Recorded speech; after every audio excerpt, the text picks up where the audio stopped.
Good morning বন্ধুরা, আশা করছি তোমরা সকলেই খুব ভালো আছো আর আমিও খুব ভালো আছি। তো আজকে হচ্ছে মঙ্গলবার আর এখন বেলা অনেকটাই বেজে গেছে। তো চলো এখন থেকেই তোমাদের সাথে নিয়ে ব্লগটা স্টার্ট করে দিচ্ছি। আর এই শীতকালে কি করছি বলো তো, এই দুদিন ধরে রান্নাবান্নাটা আগেই সেরে নিচ্ছি, তারপর ঘরের কাজবাজ শুরু করব। তো দেখো এখানে আমি মাছ ভেজে আগে তুলে নিয়েছিলাম, আর এখন কি করলাম, তরকারিটা একটুখানি বাটিতে আলাদাভাবে তুলে রাখলাম। কারণ রাত্রিবেলা যেহেতু মাছ খেতে একদমই আমাদের ভালো লাগে না, তাই এই মাছের তরকারি যদি রাত্রে রাখি তাহলে কেমন একটা খুব মাছ মাছ গন্ধ হয়ে যায়, তাই সেটাও খেতে ভালো লাগে না। তাই ফুলকপি আলু যখন সেদ্ধ হয়ে গেল তখন কিছুটা আমি রাতের জন্য তুলে রেখে দিয়ে বাকি যে তরকারিটা রইল তার মধ্যেই ভাজা মাছগুলো ফেলে দিলাম, আর দিয়ে দিলাম একটু গরম মশলা। আর রাত্রের তরকারিটাই গরম মশলাও দিলাম না, কারণ রাত্রে ওই হালকা পাতলাই হবে, যেহেতু রুটি দিয়ে খাবো। আর আমার হাজব্যান্ড অবশ্য রাত্রে ভাতই খায়, তো যাই হোক ওইভাবেই হয়ে যাবে। আর এদিকে দেখো আজকে বসিয়েছি শাক ভাজা, আর এই শাকটার থেকে এত যে জল বেরোচ্ছে তোমাদের বলে বোঝাতে পারবো না। তো শাক নিয়ে এসেছিলো, কী শাক যেন বলে, বেশ বেথো শাক, হ্যাঁ। তো এই শাকটা খেতে কিন্তু ভীষণই মিষ্টি মিষ্টি খেতে, আমার বেশ ভালোই লাগে। তো দেখো ওদিকে শাক ভাজা করছি আর করছি ফুলকপি আলু মাছ দিয়ে একটা ঝোল। আর কালকের কিছুটা ডাল থেকে গেছে, তো সেটাই একটু গরম করে নেব, তাহলেই এবেলার মতো আমাদের হয়ে যাবে। শীতকালে যেহেতু বেলা অনেকটাই ছোট, তাই কদিন ধরেই ভাবছি যে কি বলতো, আগে রান্নাবান্নার কাজটা সারবো, তারপর ঘর গোছাগুছি, ঘর ঝাঁট দেওয়া মোছা সেগুলো পরে করব। কারণ সকালবেলায় বেশ একটু রোদে বসার পর বেশ ভালোই একটু এনার্জি পাওয়া যায়। তো ওই যে ফার্স্ট যে এনার্জিটা সেটা আর নষ্ট করি না ঘর গুছিয়ে, সেটা ভাবলাম রান্নার কাজেই করে নেব, তারপর ওদিকে সারবো। তাই ফুল অন এনার্জি নিয়ে এদিকে রান্নাবান্না সমস্ত কিছু আগে সেরে নিচ্ছি। আর দেখো তোমাদের সাথে কথা বলতে বলতে আমার রান্নাও কিন্তু প্রায় হয়ে এসেছে। আর যেহেতু আজকে বাজার থেকে শাক নিয়ে এসছে, তো শাক বাছতে কিন্তু বেশ কিছুক্ষণ টাইম গেছে, তাই ভিডিওটাও শুরু করতে বেশ দেরি করেই শুরু করেছি। তো ওদিকে রান্নাবান্না তো কমপ্লিট করেই নিলাম, তারপর দেখো বাসন টাসনগুলো পুরো ধুয়ে নিচ্ছি। কারণ এই সিঙ্কটা তো ছোটো আমার, তাই বেশি বাসন পড়লে একেবারে অনেক মাঝামাঝি হয়ে যায়। অবশ্য কি বলতো, শীতকালে কি করছি আমি, একবারেই বাসন ধোয়ার চেষ্টা করছি, কারণ বারবার জলে হাত দিতে দেখবে কারোরই ভালো লাগে না। আর দেখো এখন এমন এক ঝুড়ি বাসন হয়ে গেছে, সেই সকাল থেকে একটা দুটো করে জমতে জমতে তো এখানে কড়াইটা আর ধরছেই না আর কি। তো শাকের জল দেখো যতক্ষণে শুকালো ততক্ষণ আমার বাসন মাজা হয়ে গেল, মানে বুঝতে পারছো যে শাকে কতটা জল ছিল। আর আমি কিন্তু কোনো এক্সট্রা জল শাকের মধ্যে অ্যাড করিনি, তাও এতটা জল। যদিও এই শাকটা একটু মিষ্টি মিষ্টি খেতে, তবুও আমাদের বাঙালিদের দেখবে শাকে যেন একটু মিষ্টি, মানে চিনি না দিলে যেন মন ভরে না। তাই নামানোর আগে জাস্ট কয়েকটা দানা চিনি দিয়েই দিলাম। তো দেখো আসলে এই শাকটা কি বলতো, অনেক পরে পরে খাওয়া হয়, তো তাই খেতে যে মিষ্টি না কি সেই স্বাদটাই ভুলে গেছিলাম, ওই জন্যই অল্প একটু চিনি দিলাম। আর অবশ্য কি বলতো, শাকের মধ্যে একটু চিনি নাকি দিতেই হয়, আমাদের মায়েদের বক্তব্য এটা আর কি। তো তাদের কথা শুনেই ছোট থেকেও দেখে এসেছি যে মারা যে কোনো শাক রান্না করলেই কয়েকটা দানা চিনি ফেলে দেয়, তাই আমিও সেই মতোই রান্না করি আর কি। তো দেখো ওদিকে রান্নাবান্না নামিয়ে আর যা কিছু বাসনপত্র ছিল সেগুলো সব মেজে টেজে চলে এসেছি এখন এই রুমটাতে। আর এই রুমটা দেখো ওয়ালটা নাও একটু মুছে নিলাম, দেখলাম আর কি ধুলো টুলো জমেছে কিনা। তবে সেরকম ধুলো কিন্তু পড়েনি, যেহেতু শীতকালে প্রায় সময়ই জানালাগুলো দেওয়া থাকে, তাই কিন্তু ধুলো অতটা মানে গ্রীষ্মকালের তুলনায় কিন্তু অনেকটাই কম। তাই দেখো মানে তবুও একবার ওয়ালটা মুছে দেখে নিলাম যে ধুলো হয়েছে কিনা। মাঝে মধ্যে তো ওইগুলো ঝাড়তে মুছতে হয়ই, তো অনেক দিনই সত্যি ওয়ালটা মুছিনি, তাই একবার চেক করে নিলাম, তো দেখলাম না ঠিকই আছে। তো দেখো এদিকে সব গোছগাছ করে নিয়েছি, এখন চাদরটা একটু টান টান করে পেতে দিচ্ছি। আর যেহেতু এই ঘরটায় আমার হাজব্যান্ড এখন একাই থাকে, মানে ওই রাত্রে শোই, তাই খুব একটা যে নোংরা হয় তা কিন্তু হয় না।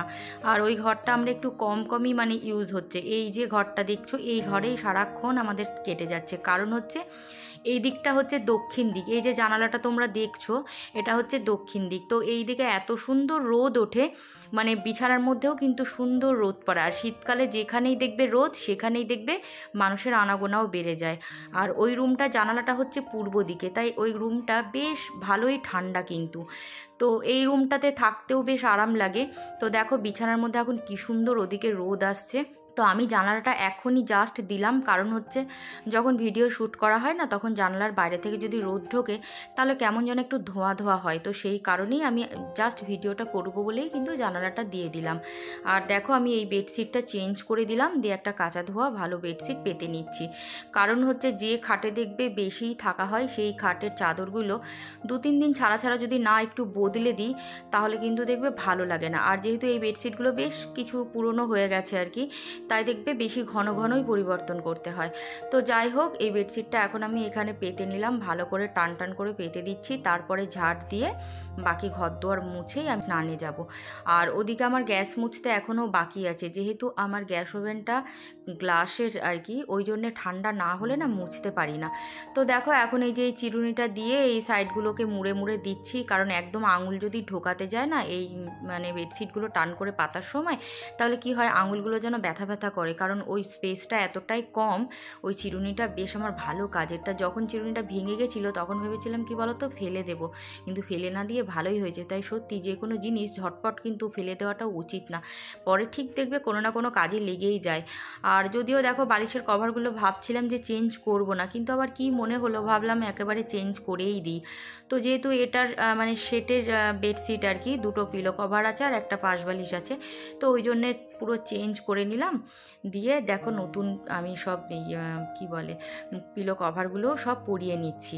আর ছোটো মেয়ে ওপারে দাঁড়িয়ে আছে, তো ছোটো মেয়েকে বলছি যে কি বলো তো, যে পাশ বালিশের কভারটা তুই একটু পরিয়ে দে, কারণ ওই দড়ি ভরতে হবে, আমার খুব ওটা বিরক্ত লাগে। তো ছোট ছোট কাজ কিছু কিছু বাচ্চাদের দিয়ে করানো উচিত, কি বলো তো, তাহলে ওদেরও একটু শেখা হয় আর আমারও একটু সহজ হয়ে যায়।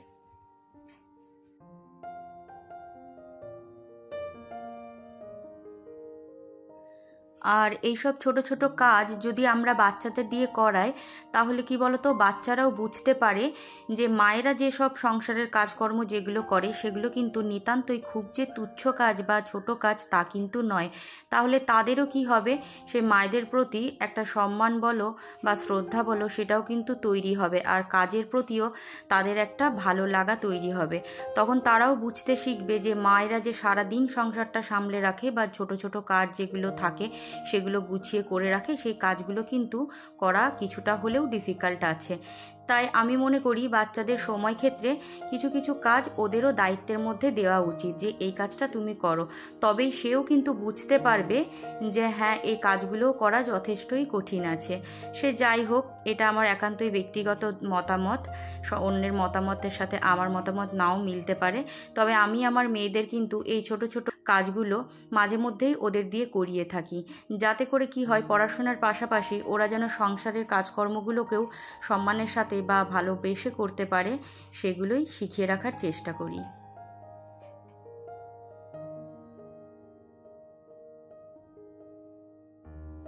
কারণ আমি মনে করি সেই সংসারের কাজই বলো আর যে কোনো কাজই বলো, সব কাজের ক্ষেত্রেই পারফেক্ট হওয়াটা একান্তই প্রয়োজন। যে কাজটা আমি করব বা যেই করুক সেই কাজটাকে যেন অন্যকে আর হাত দিতে না হয়, এতটাই কাজের পারফেকশন থাকবে। কারণ প্রত্যেকটা কাজেরই দেখবে 100%-এর যদি না দিতে পারা যায় তাহলে সেই কাজটা কিন্তু পারফেক্ট হয় না। আমি এমন একটা কাজ করলাম আবার সেই কাজটা অন্যকে কাজ করতে হলো তারপরেও, তাহলে সেই কাজটা করে কি লাভ? তাই যে কাজটাই করব পূর্ণভাবেই একদম পারফেক্টভাবেই করব। তো এটাই হচ্ছে আমার ধারণা। তো যাই হোক, দেখো ঘরদোর সব গোছাগুছি কমপ্লিট করে নিয়েছি। আর ওই যে মাথার বালিশ দুটো দেখছো ওটা আর ঢোকালাম না, যেহেতু ওই কাচ দিয়ে না সুন্দর রোদের একটা তাপ আসছে, তাই বালিশ দুটো বাইরেই রেখে দিলাম, যেহেতু রোদের তাপটা পাওয়ার জন্য। তো দেখো কথা বলতে বলতে আমার ঝাড় দেওয়া প্রায় কমপ্লিট হয়ে গেছে। আর এই যে দেখো চেয়ারের মধ্যেও খাতা, বই খাতায় সারা ঘর যেন হেঁটে চলে বেড়াচ্ছে আর কি। যতদিন না বড় মেয়ের পরীক্ষাটা শেষ হচ্ছে ততদিন আমার শান্তি নেই। মানে মোটামুটি কি বলতো এইচএসটা হয়ে গেলে কিছুটা হলেও একটু হলেও রিল্যাক্স পাবো, তারপর ও নিজেরটা নিজে করে নিতে পারবে। তো দেখো এই ঘরটা তোমাদের এক ঝলক আমি একটু ঘুরিয়ে দেখিয়ে নিচ্ছি।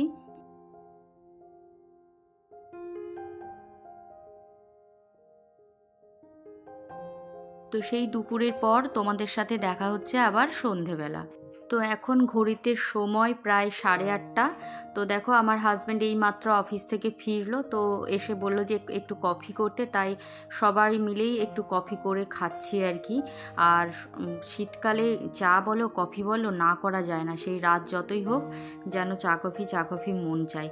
তো যাই হোক, রাত্রে কয়েকটা জাস্ট রুটি করব, তাহলেই আজকের মতো ছুটি। আর ও বেলার সবজি তো আছেই, সেটা দিয়ে আমাদের রাতের হয়ে যাবে। আর আমার হাজব্যান্ডের জন্য একটু ডিম ভেজে দেবো, তাহলেই ও খেয়ে নেবে। কি বলো তো, আমার হাজব্যান্ডের খাওয়ার ব্যাপারে কোনো জ্বালা নেই, যা পাই তাই খায় আর কি। তাই এরকম মানুষ পেয়ে সত্যিই আমি খুব লাকি মনে করি নিজেকে। তো যাই হোক, ভিডিওটা আজকের বড় করছি না, আমরা চা খেতে খেতে গল্প করতে করতেই আজকের ভিডিও এখানেই শেষ করে দিচ্ছি। আমার ভিডিও যদি তোমাদের একটুও ভালো লেগে থাকে তাহলে অবশ্যই লাইক কমেন্ট শেয়ার করে দিও। আর চ্যানেলে যদি নতুন বন্ধু হয়ে থাকো তাহলে চ্যানেলটি সাবস্ক্রাইব করে দিয়ে আমার পাশে থেকে আমাকে এগিয়ে নিয়ে যেতে একটুখানি সহযোগিতা করো। আর অলরেডি যারা এই কাজটা করে দিয়েছো তাদেরকে অসংখ্য ধন্যবাদ। তো সকলেই খুব ভালো থেকো, সুস্থ থেকো, আর অনেক অনেক অনেক হ্যাপি থেকো। আজকের মতো টাটা, দেখা হচ্ছে আবার নেক্সট ভিডিওতে। টাটা।